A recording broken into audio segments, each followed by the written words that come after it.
become present with what's happening here. And I would like to encourage you to do that if you can, to take a moment to just land in your body. You can close your eyes and take a couple deep breaths.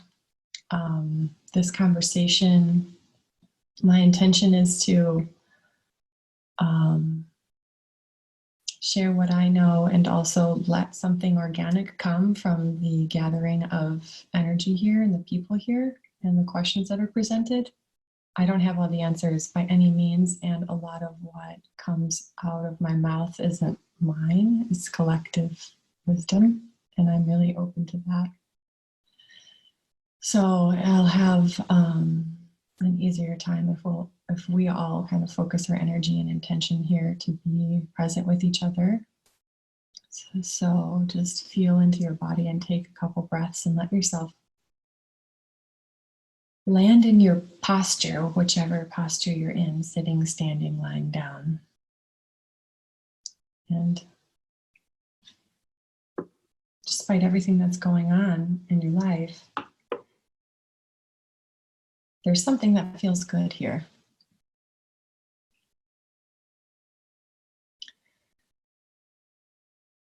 And this conversation around pleasure and what is often its opposite in our experience, pain, have a very different effect on how our presence is sort of used. When we're feeling good, we are more willing to be present. And when we're feeling pain, we have, it's just a natural response to be averse and to not want to be present with that. So this is an interesting point of a thread that I see that weaves between this conversation with our periods and with sexuality and with pleasure in particular. And I think because it's a little easier to talk about, we'll start with the period piece of the conversation. I had someone ask me about what a period, like a healthy menstrual period looks like. And it's an interesting question because I think until I started this journey of discovery inside of my own menstrual cycle, I wouldn't have answered that there was one. I would have thought that every woman's body menstruated differently. And because looking around, that's what it looks like. But after doing this pelvic wellness work and collaborating with other women who do this kind of work, and particularly around vaginal steaming, what we're starting to see is a trend of specific traits, let's say, in a healthy period cycle. And those are that basically all the things that we've been told are PMS symptoms or are normal parts of having a menstruating body, which includes cramping, mood swings, breast soreness, irritability, those kinds of things. They tend to disappear when a woman pays attention and does some strategies to take care of herself, but most importantly, makes a commitment to herself to occupy her home space in her body without wanting to disassociate. And that conversation happens not because she has chosen to disassociate or she has chosen to not feel. It's a cultural conversation we've had. And we don't need to go into the long list of ways we've been taught to be averse of our cycles. There's a lot of conversation about that in the feminist community right now, so I don't need to go into that. However, I want to take the pressure off of us as individuals for having to change that, or holding ownership for it, because it's learned before we're even speaking sometimes. So what we have started to see in the vaginal steaming community, which is heavily influenced by a woman named Kelly Garza, who's she's sort of like a statistician. She likes documenting and doing research. And so she's trained a lot of us and instilled this appreciation for case study documentation. And so what we're all seeing when we're sharing notes and sharing case studies are similarities in menstrual cycle after a woman has taken steps to reconnect with herself and find a healthy menstrual cycle. I won't be getting into what those, practical steps are too much, maybe a little bit later in this conversation, but for now, I want to highlight what that is, what a healthy menstrual cycle looks like for most women once they have dealt with the burning issues of I'm doing air quotes here because dysfunction is just information. Disease is information about how we're not in alignment.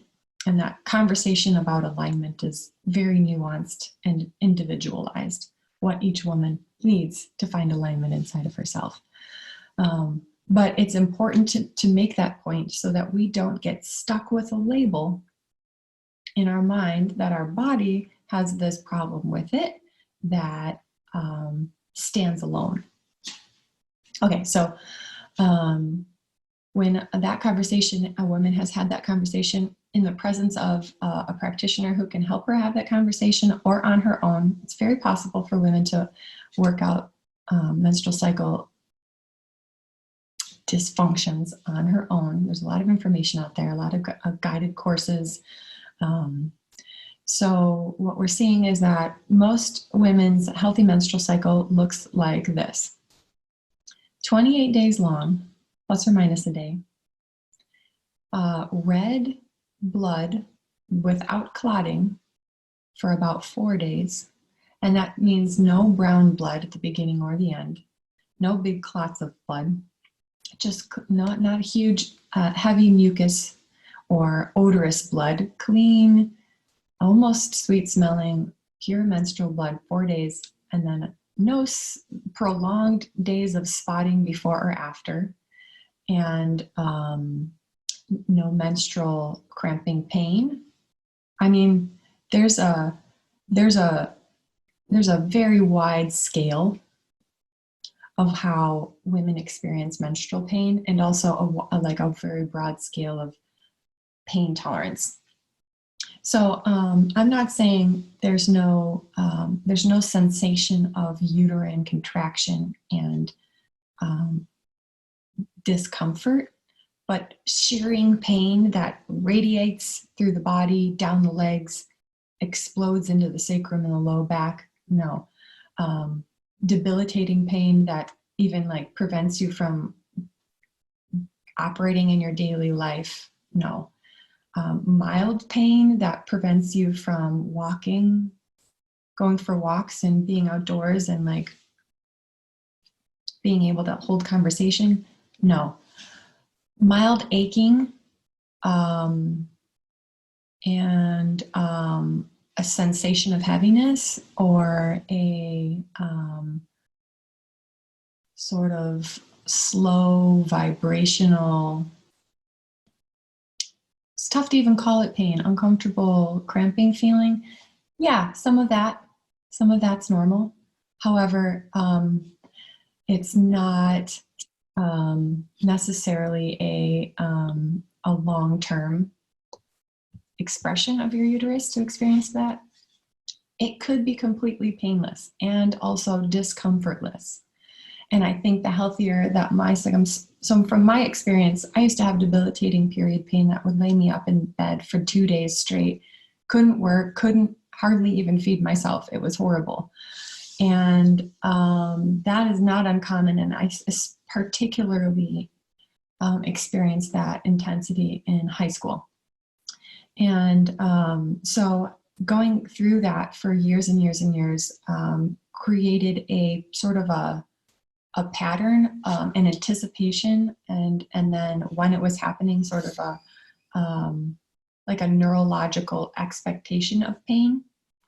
So it's interesting that that part of sort of habituation with pain that happens in our bodies and in our minds perpetuates and even makes it worse sometimes. So after I started doing this work with vaginal steaming particularly and abdominal massage particularly, those are the two modalities that I use that help the most as far as the physical body goes. I noticed that even after I started sensing the rest of my period symptoms easing up, I noticed the echo of pain persisted for a little while. And I came to understand that there is just this interesting relationship that we have with pain, and mostly that aversion to it that can almost create the echo of it when it's not necessarily happening. So I'm not saying this to tell you you're imagining your period pain. I'm not saying this to tell you that you're making it worse. I'm just putting it on the table as an experience that happened to me, that there may be a way that I don't have the scientific understanding to explain, that there's almost an echo of when this happens to us every month, 4 years at a time, and it's slightly traumatic, there may be an echo of the expectation of that persists. So having patience with your body and your unwinding of that could take some time. I've spoken at length in previous videos, which you can find on my YouTube channel, about what causes period pain in our menstrual cycle. And essentially, for the sake of brevity here, I'll say simply, partly what I just explained, and also partly uterine position or womb alignment, I could also call it. Excuse me. So through the process of some strategies that work with our bodies, like vaginal steaming or abdominal massage, we can help the tissues release tension and the uterus come back into alignment. And when a uterus is in proper alignment inside of the body, it doesn't have to work so hard to empty or to create the cleanse that happens once a month for us. So a healthy menstrual cycle also includes healthy hormone production and elimination in the body. And so when we have, there's a lot of pieces to this. It's dietary, it's a uterine position, it is what is going on when the uterus is tilted or squishing over on one of your ovaries, for example, and that ovary is not firing correctly. Therefore, when you don't ovulate on one side, you're not getting progesterone half of the time. So you ovulate left, right, left, right. You're not getting the hormone that makes you feel healthy and good and right and connected inside of yourself. The progesterone is incredibly important for mood stabilization. And when you don't have, when you have an excess of estrogen in your body, then there's all this other hormonal disruption that happens that can create a lot of dysfunction in the body that shows up in your menstrual cycle. And those pieces of the conversation, you can eat and drink tea that helps you regulate your hormones. You can do abdominal massage and vaginal steaming that helps you regulate your hormones by decreasing tension in the body, increasing circulation, helping uterine alignment. And you can also do deep breath work that helps reset the autonomic nervous system. You can do a lot with a vagal nerve and to help tonify your nervous system. There's a lot of ways to come at this, and I've explored a lot of them in depth and incorporate a lot of them.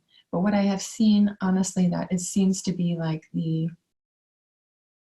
I don't know, one of the most like profoundly helpful and simplest applications is vaginal steaming.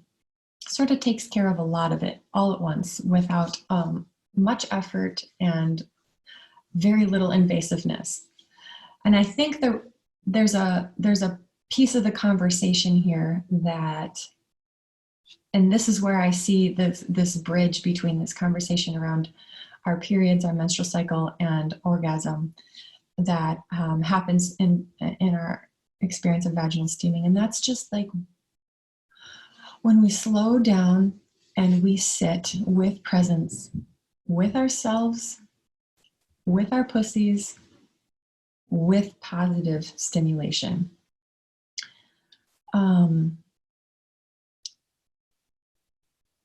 So if you've never experienced vaginal steaming, I go in depth in another video about what it is and all the benefits of it. But for the sake of just making sure you're not in the dark, it's essentially sitting over a pot of steaming herbs. And the steam itself is a temperature that is delightful, not too hot. It's gently stimulating not only the outer labia, but internally as well, because steam, along with the plant essences that are carried by the steam, can transfer through cell walls in highly mucosal areas like the vagina, like the entire pelvis. And so when the steam stimulates the body that way, there's an increase of blood flow, there's an increase of sensitivity and sensation, and therefore, nervous system proprioceptively gets stimulated. We are able to feel and sense and associate with our pelvises, and we are able to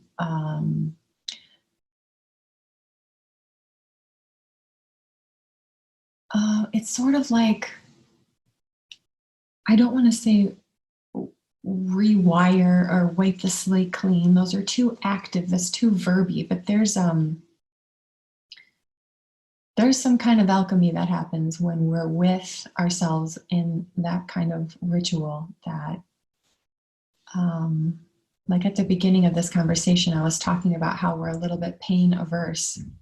Well, having monthly imprints of pain through our menstrual cycle and having regular imprints sexually that are less than savory, the combination of that, it's no wonder that many of us are disassociated, that many of us don't sense into our cervixes, that we don't feel our uterus in our body, that we don't know that there's an excess of built up tension in the body. So there's nothing wrong with you. If you're feeling like your menstrual cycle is excruciating, like you don't know what's going on with your body and how to orgasm, you don't really know how to find pleasure, none of that is a problem. There's nothing wrong with you for that. The number one question that any sex therapist will tell you this, the number one question that women ask about is, why don't I have orgasms during intercourse? Why don't I have orgasms when I masturbate? Why don't I feel desire? What's wrong with me? And there's a really interesting, it's not like, why is my wrist hurt? I can't make a fist. What's wrong with me? It's an entirely different level of what's wrong with me when we're talking about our vaginas and our uteruses and our reproductive home. There's just a whole nother level of emotionality connected to that part of our bodies. So it can be really debilitating. And this conversation that I'm hoping that you leave with is a notion that whatever's going on is an expression of health to the best of your ability at this moment. And it is also wellness. If you're experiencing trouble orgasming, it's your body is expressing wellness. to the best of its ability right now.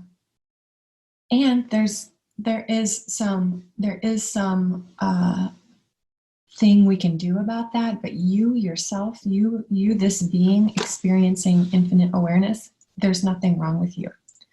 So when we identify with what's going on, there's a deeper layer, a deeper level of like depression, to say it simply, that happens for women. So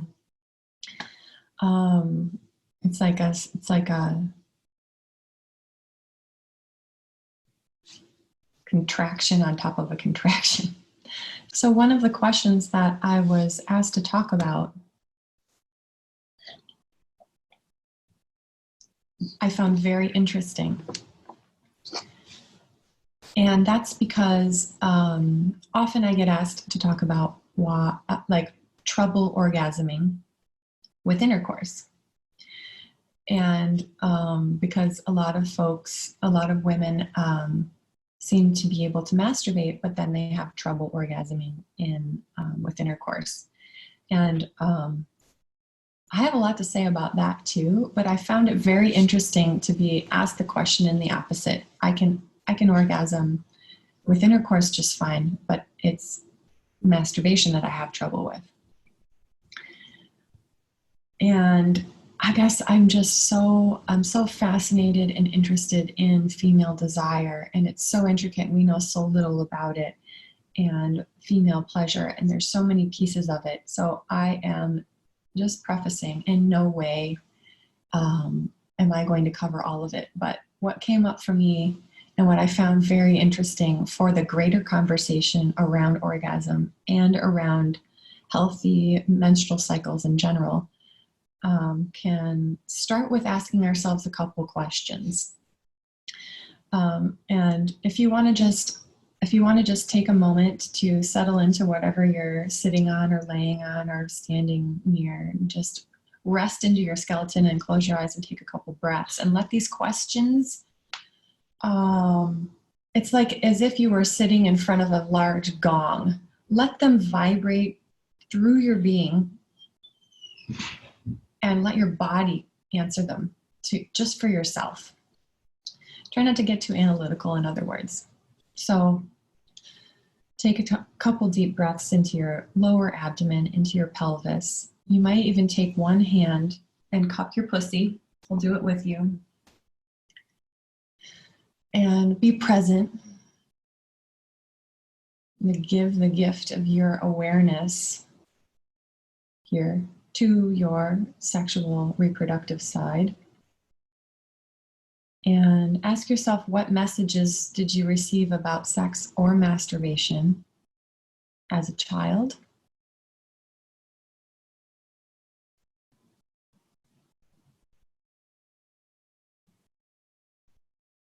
And this answer might come visually. And you may want to spend more time. I'll give you a recording of this. You may want to spend more time and really journal on these questions. And so now ask yourself, what messages did you get about sex or masturbation as a young adult or teenager?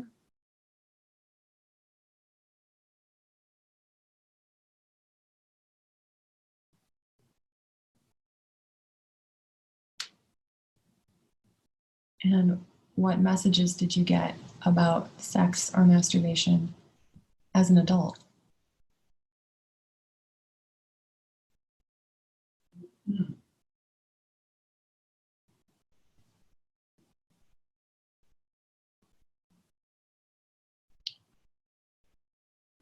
And now ask yourself, why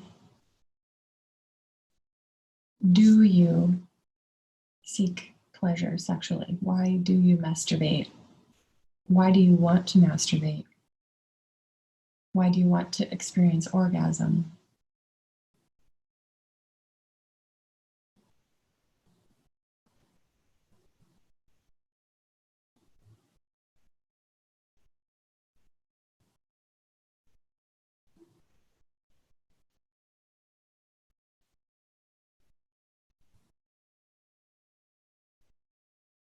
And then reflect on, how is your sexual desire? without trying to judge it on how it should be, just noticing these days how interested in sexuality inside of your relationship or alone are you currently?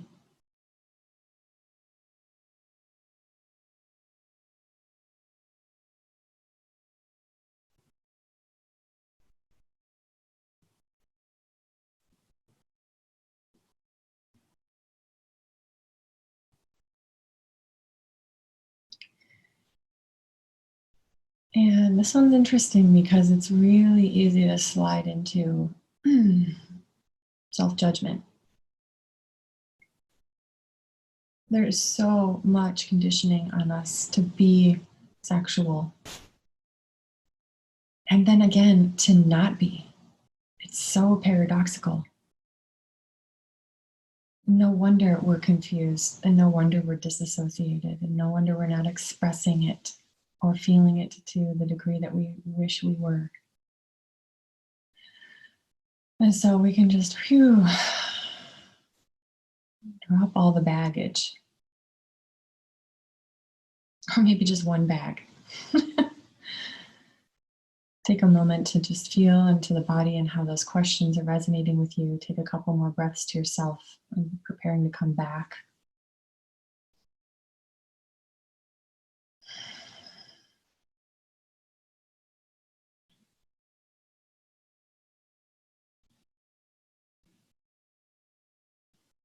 And if you want to just stay with your eyes closed, you can.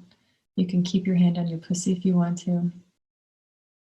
You can just chill in this space for the rest of the conversation and know what needs to be heard will be heard. And that you're okay.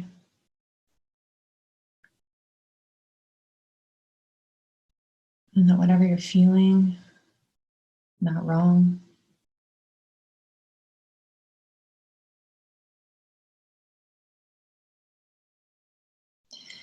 And so this conversation around why might it be easier for me to climax with a partner than it is with myself? That led me to think about that, even though that's not something I experienced. I experienced the opposite. But when I put myself in these questions, I was like, oh, I can totally see why some of this may be really confronting when I'm alone. And when there's another person, there's an alchemy, an energy to feel into that helps build my arousal, or that helps me focus on something other than what's uncomfortable for me. Or maybe just helps me focus on someone else until that brings me into my body. Sometimes we are just so overwhelmed and stressed by life that we don't realize while we're just moving through life that we're not connected or aroused or turned on very much until we're confronted with that idea that we should be masturbating, or until we're confronted with a partner who's interested in being sexual with us. And that gives us opportunities to explore. But there's no right way or right level of arousal or interest in sex for any people or any one person. Some people are lifetime asexual. However, if you feel disconnected, or at this point you notice that it's not where it used to be or where you would like it to be, and if it's really genuinely not because of an idea that you've been taught that you should be more sexual, then there are some ways in which you can learn to explore this. And I want to underline again, I think I've said this several times in this conversation, but I want to underline again how important it is to be exploring for the sake of expression instead of for the agenda to fix something that's wrong. It's a subtle distinction, but it changes everything. So if you are interested in exploring developing a connection with what's innately your sexual energy, that's brave. That's really brave. And it's brave because you're choosing to confront a lot of the untruths that you have been told and have guided your life by. So you can just let go of any ideas of it having supposed to have been different. Ideally, we all live in this sex positive household where we're taught at an early age, and then we're in institutions that are sex positive, and then we're in dating relationships that are sex positive and marriages that are sex positive, or whatever expression of adult coupling. Doesn't have to be marriage, but we're not. So we're gonna do this for ourselves in our own way, and this has to be an individual exploration. So for the sake of exploring to discover what's innately right within us, and for the opportunity to explore how we can express ourselves from that innate understanding of wellness rather than trying to fix something that's broken in us, here are some ideas and strategies you can use to discover what a healthy, not only sexual expression, but also this will blend into what I have seen in myself and in my clients is that when we explore this way, not only does our relationship with our sexuality improve, but our menstrual cycle and the symptoms we experience improves. It's so interconnected. I don't know why that happens. I find it endlessly fascinating. So one opportunity to explore is to reconnect with everyday pleasures. Simply like what we did a moment ago, just placing a hand on your pussy and breathing. And when I say pleasure, I'm not talking about this rapturous, when Harry met Sally type orgasm pleasure. I'm talking about presence, feeling good in your body to be here. You may feel emotionally disturbed at first, but that's still like steps toward pleasure. So don't give up if it feels really confronting and really shameful, and there's all this like backlog of intense feelings in your body. What I'm by that I'm defining pleasure. So what I'm pointing at there is that really just the simple touch, the warmth of your hand on your pussy, that feels good. Okay, the whole emotional thing that happens, whether that happens or not. Well, I'm saying this because this happened for me and it happens for some of my clients as well, was this unexpected shame feeling. It's like so old, it's before the word shame was developed. So just giving yourself the ultimate gift of presence there and letting yourself feel it. I've said this before, these kinds of explorations are sacred, and set and setting is important, just like a psychedelic medicine journey. So you want to explore in a place you feel safe, in an environment you feel safe, and with as much nervous system capacity as you can, so that you're not accidentally rewiring more dysfunction. Okay, so I'm looking at my notes. These everyday pleasures you can sense into by putting your hand and cupping your pussy and breathing. You can feel the sensation of this clothing on your skin.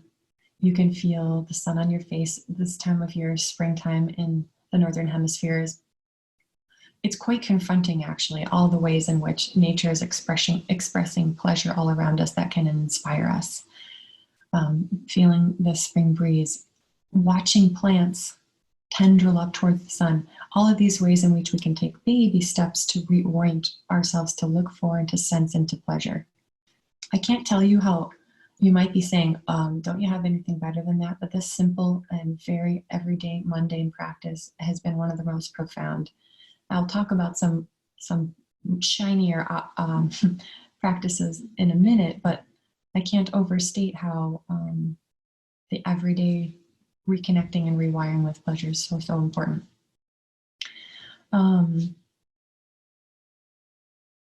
You can do this really fun experiment with yourself, call it pussy check-in, where you cup your pussy, set a timer to do that like every couple of hours throughout the day for like a week or something. And so you have to get kind of creative once you're feeling more comfortable with this, where you just take a time out in a place that feels safe to you and breathe into your hand, through your pussy into your hand. 5-10 breaths every couple hours for a week. I guarantee you, you're going to have a whole different experience of feeling, sensing, being with what's going on inside of your pelvis. Resensitizing can happen in a very, very simple way, just like that. Decades of desensitization can melt within a week. I'm telling you, it's really, really fast. Your body wants to be fully felt and occupied. It's what wants to happen. So you don't have to, it's not this long process of reconnection.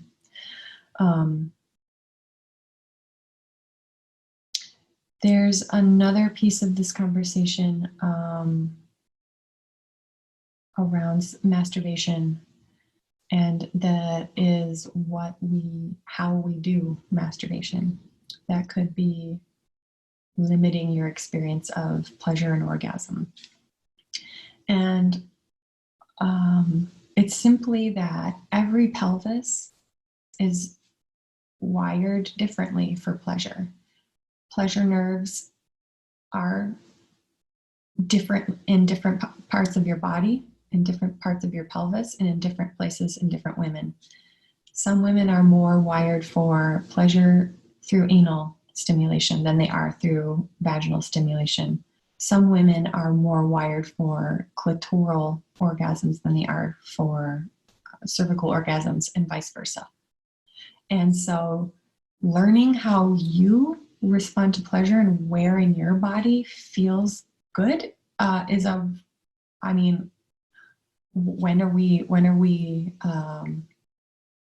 when are we asked to do that kind of exploration? We're in fact encouraged not to do anything like that. And if we do, we're a slut. So don't feel bad if you've never explored what I'm talking about here, because how would you know? But there's a lot, like since the clitoral revolution in the last 10 years, there's a stigma that everybody should respond to clitoral stimulation and have orgasms that way, but it's not true. And on top of that, I actually have a personal belief that when we overstimulate ourselves by using really powerful vibrators, for example, we create more tension and therefore disconnect ourselves from the natural blossoming of an orgasm. I'll talk about this tension conversation in a minute and how it impacts our ability to orgasm, but just know this, that clitoral stimulation does not necessarily equal orgasm. Masturbation does not necessarily have to be clitoral stimulation. Masturbation does not necessarily have to require you to use heavy machinery. Masturbation is anything, and it doesn't have to end in orgasm. But discovering what feels good, discovering if you've never explored anal stimulation, for example, and for me, it was like the only time that I'd ever explored that was when a boyfriend snuck it in there without any lubrication, and it was horrible, which unfortunately is common. Or there's just like there's not enough time spent on any of this, I'll say, but particularly around anal, or there's not like proper preparation, like you can, and that make you feel comfortable. You can make sure that you're clean, you can take shower, you can douche, you can lubricate, and you can spend time with yourself, and you can use toys that are non-mechanical. Obviously, I think it's beneficial to use your own hands whenever you can, because it's like when you touch your nose, you can feel stimulation in your nose and in your finger at the same time. That's fucking crazy. Your finger is way the fuck out there, and your nose is right here. Like, how does your brain do that? There's something really cool that happens with the synapses in the brain to make that experience happen at the same time, even though something is more distal. So there's a sort of exercising your brain does when you stimulate with your own hands. You can feel the stimulation in your fingertips much better than you can sometimes in the tissue inside of your pelvis. So you don't have to feel discouraged if you don't feel your cervix when you can feel it on your finger. Just pay attention to what it feels like on your finger. Do internal vaginal mapping. Learn where all those little nooks and crannies are inside of your body. And it may feel clinical at first because you're like on this exploratory mission, but eventually when you soften and relax and it becomes less of a project, you'll start to discover pleasure. It will just happen. And you'll start to discover what you like, what we like. What do you like? I mean, how many times has a lover ever asked you that? How many times have you ever asked yourself that? So it's just, there's nothing wrong with you if you haven't, but it's just like, why not start now? So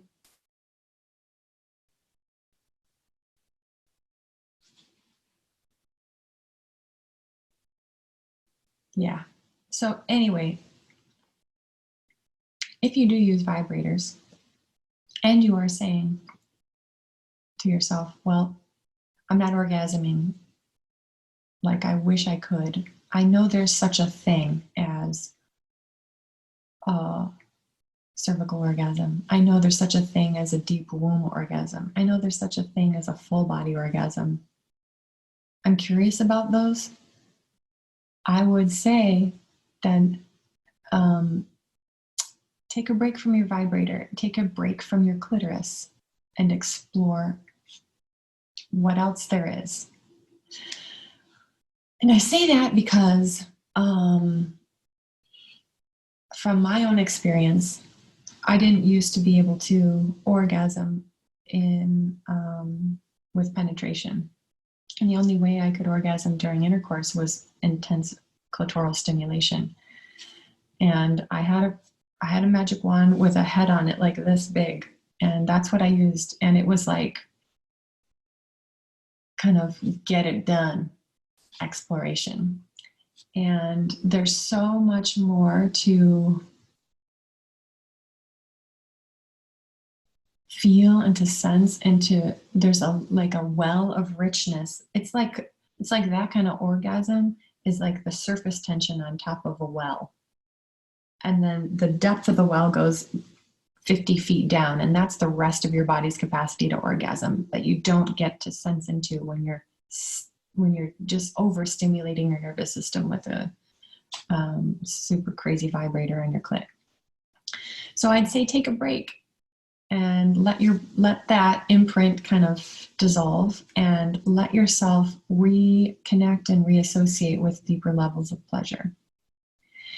And let your body guide you. There are 1,000 videos out there from some really amazing female practitioners who are sharing how to explore deep womb orgasms. And so you can look up Saida Desolé and Layla Martin are two people that I like to follow. Or you can just let yourself slip into self-discovery. We have a little bit of time on our hands, and if you are confronted by the level of anxiety that you have, you can notice that comes up right away when you're trying to create time for self-pleasure. You're like 1,000 reasons why you have more important things to do. So, and sometimes I get like that, so I smoke a little weed. Do a little microdose, like ways in which I can help my body cope with the anxiety and stress. That definitely gets in the way of our body's ability to unfold. It's an unfolding on all levels, essentially, to let yourself fall into surrender to experience those deeper kinds of orgasms. So don't feel like there's something wrong with you if you're too stressed out, if there's too much tension and you think that you'll never get there. It can take time depending on how long you've ran through the woods on this path.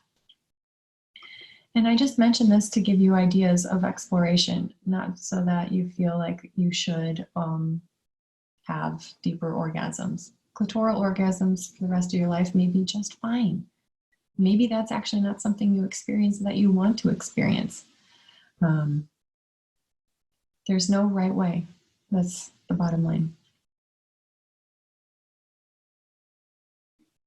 Cool.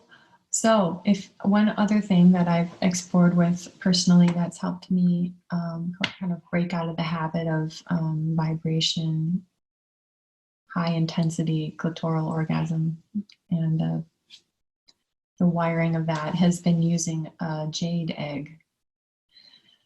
So it's kind of a big conversation around jade eggs. I think that for the most part, they're misused. Even by people I respect, because what we don't take into consideration is that there's a lot of pelvic floor tension going on everywhere out there, all of us experiencing one level or another. Most people are using jade eggs and doing Kegels, for that matter, to create strength in the pelvic floor muscles because they think strength equals better orgasms. And the truth is, if you're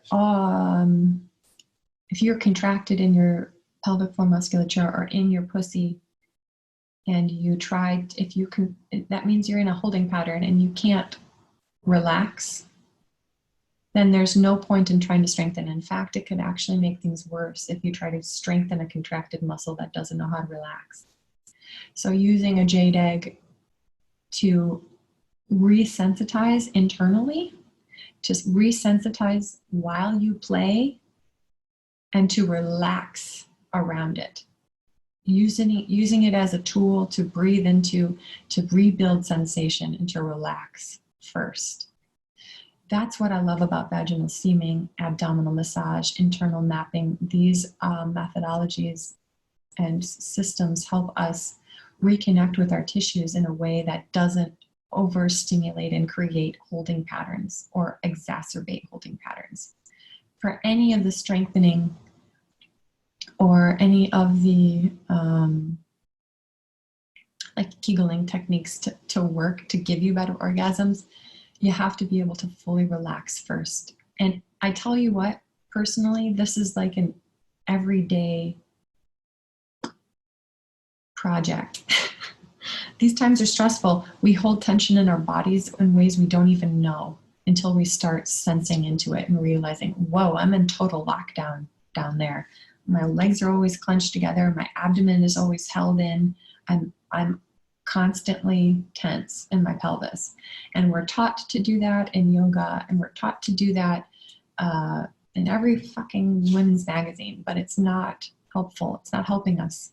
And I'm a bit of a rogue here because I think the most important thing that women can do for their orgasms is not to create more pelvic floor strength. It's to actually create a range, reclaim the range, essentially the other side of the spectrum. So reclaiming relaxation and elasticity and blood flow and reconnection.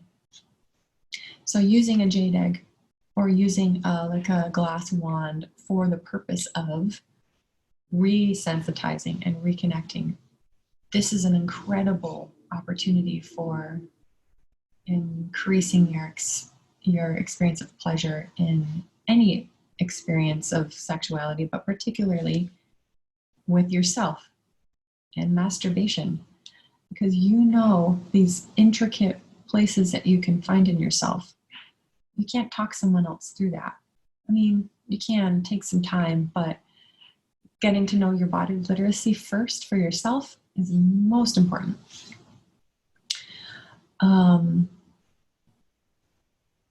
What else did I want to say? Use your hands.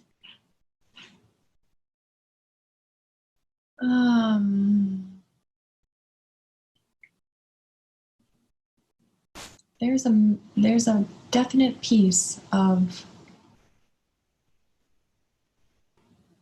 the pleasure mentality that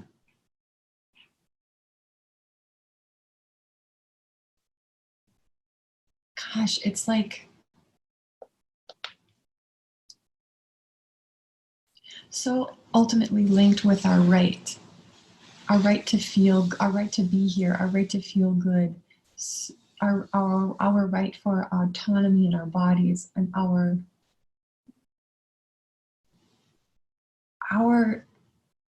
like progress in this conversation in our lifetimes and this generation has been exponential.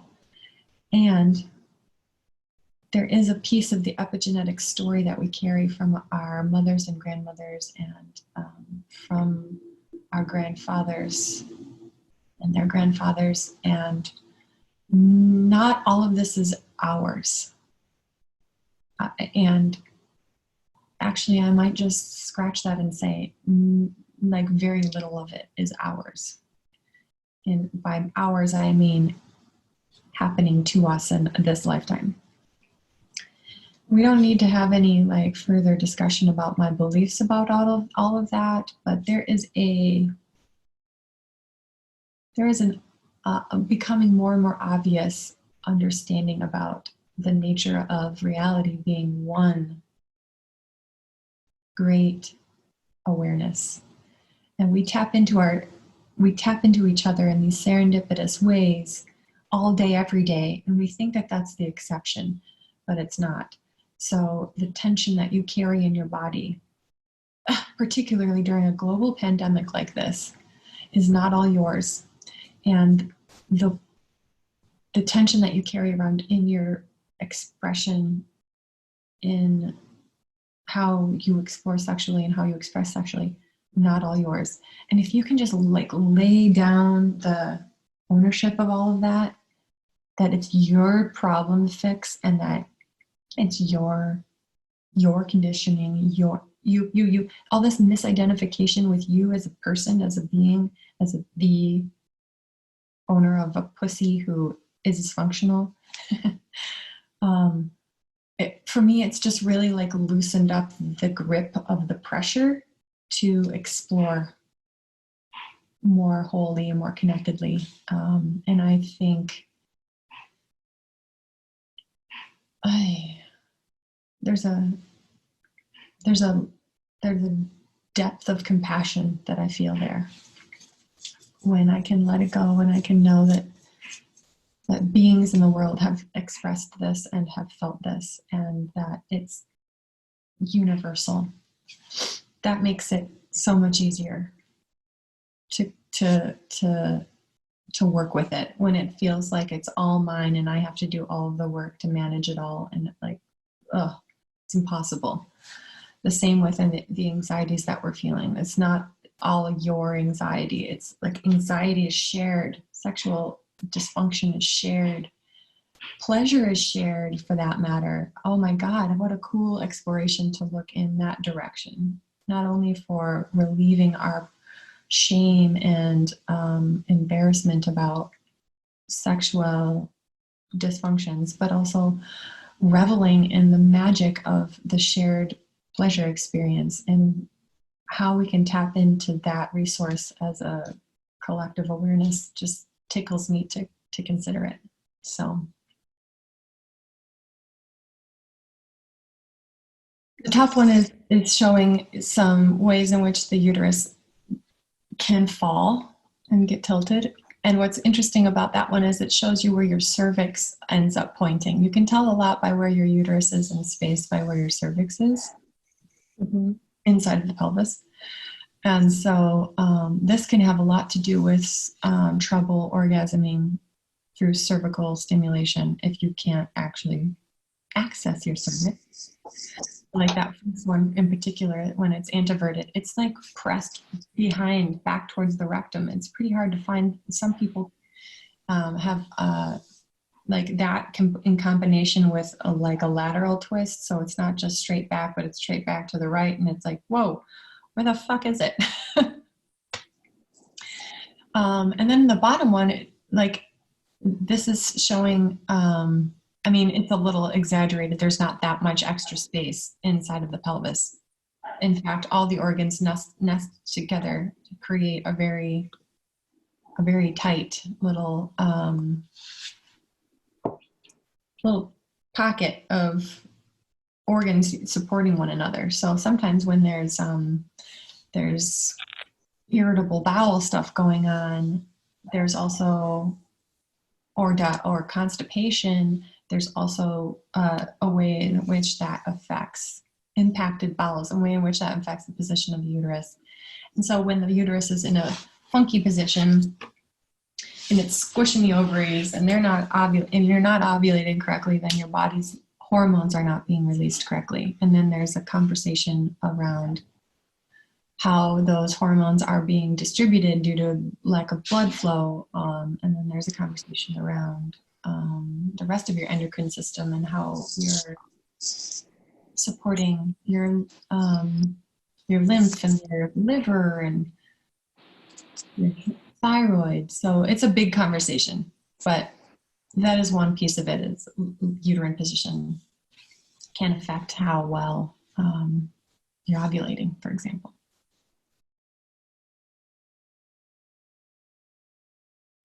Did you know that your cervix moves up and down depending on arousal? When you're aroused, your cervix actually moves away so that there's more space. When you're not aroused and there's penetration, your cervix is low, and then it's like, nah. When I found that out, I was like, oh my God, this is why sex has been painful. I'm not ready for penetration yet. And I didn't know it. To track take a month, do internal check-in with your cervix every day for a month, and even vary the time of day you check in, and you'll be blown fucking away at how much it moves around.